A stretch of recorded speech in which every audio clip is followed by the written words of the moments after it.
नमस्कार बंधुरा chef Shravani daily vlog channel पक्ष থেকে সবাইকে স্বাগত জানিয়ে আজ আপনাদের সাথে শেয়ার করতে চলেছি মাটির উনুনে শীতের বেগুন পোড়া। আপনারা প্রথম থেকে পুরো ভিডিওটা শেষ পর্যন্ত দেখতে থাকুন। ভালো লাগলে একটা লাইক দিয়ে আমার পাশে থাকুন ও বন্ধুদের সাথে শেয়ার করে দিন। तो देखुन बंधुरा बेगुन आमी एकटा निয়েছি बड़ साइज देखे और केटे भालोभाबे आमी देखे निয়েছি पोका आछे किना, कारण अनेक समय बेगुनेर भितरे किन्तु पोका थाके। एजন্য आपनारा कखनोই गोटा बेगुन पोड़ाबेन ना, एकटू देखे नेबेन, ना होले पुड़िয়েও आपनारा खेते पाबेन ना। तो देखुन এইভাবে মাছ বরাবর কেটে আমি দেখে নিয়েছি। আর একটু দেখুন আমি সাদা তেল দিলাম, আপনারা পারলে সরষের তেলও দিতে পারেন। এখন বেগুনের গায়ে অল্প একটু তেল মাখিয়ে দিলাম যাতে ছাই না লেগে যায়। এই দেখুন তেল মাখিয়ে দিলাম, তাহলে আর ছাই লেগে যাবে না। আর বেগুনটা কিন্তু আমি আজকে বানাবো নিরামিষভাবে, পেঁয়াজ রসুন কিছু দেব না।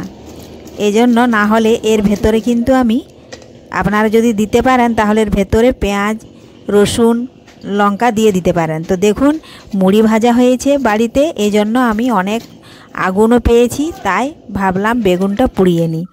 আর মাটির উনুনে এইভাবে যদি বেগুন পোড়ানো হয় কিন্তু বেগুনের স্বাদ কিন্তু অনেক বেড়ে যায়। এক পাশ যখনই বেগুনের ভালোভাবে পুড়ে গেছে আমি আর এক পাশ দেখুন এইভাবে হাত দিয়ে ঘুরিয়ে নিয়েছিলাম। আর দেখুন বেগুনটা কিন্তু ভালোভাবে পুড়ে গেছে, কারণ আগুন ছিল প্রচুর এজন্য। আর বেশি আগুন না থাকলে কিন্তু মাটির উনুনে বেগুন পোড়ানো যায় না। আপনারা অনেকেই গ্যাসে বেগুন পুড়িয়ে খেয়েছেন, কিন্তু এইভাবে মাটির উনুনে যদি কাঠের আগুনে বেগুন পোড়ান তাহলে এর স্বাদ কিন্তু কখনো ভোলা যাবে না। দেখুন ঠান্ডা হয়ে গেছে, আমি সামান্য জল দিয়েছি। আর বেগুনের খোসাটা দেখুন এইভাবে আমি তুলে নিচ্ছি। তার আগে যদি কোনো বন্ধু আমার চ্যানেলে নতুন হয়ে থাকেন চ্যানেলটি সাবস্ক্রাইব করে বেল আইকন হলে সেট করে দিন সবার প্রথমে আমার রেসিপি পেতে। এই দেখুন এইভাবে বেগুনের খোসাটা আমি তুলে নিচ্ছি। বেগুনটা কিন্তু একটু ঠান্ডা করে নিতে হবে, না ঠান্ডা করলে হাতে কিন্তু পুড়ে যাবে। আমি তার সাথে একটা টমেটো পুড়িয়ে নিয়েছি।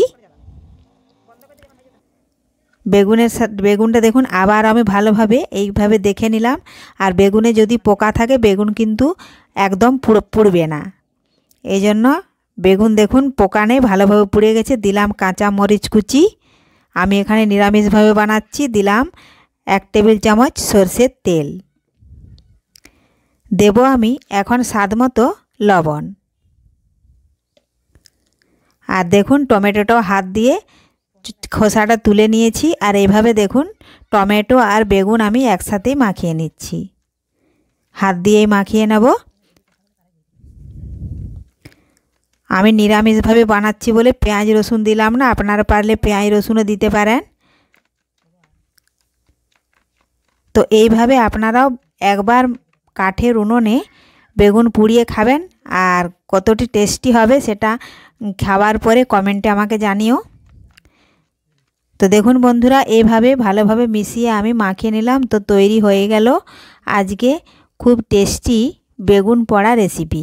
আর বেগুন পোড়া কিন্তু শীতকালেই খেতে বেশি ভালো লাগে। এই দেখুন সমস্তটা ভালোভাবে মাখিয়ে নিলাম। তো আজকের এই বেগুন পোড়া রেসিপি আপনাদের ভালো লেগে থাকলে লাইক শেয়ার কমেন্ট করতে অবশ্যই ভুলবেন না বন্ধুরা। ধন্যবাদ। ফিরে আসবো আমি আবারও পরের ভিডিওতে।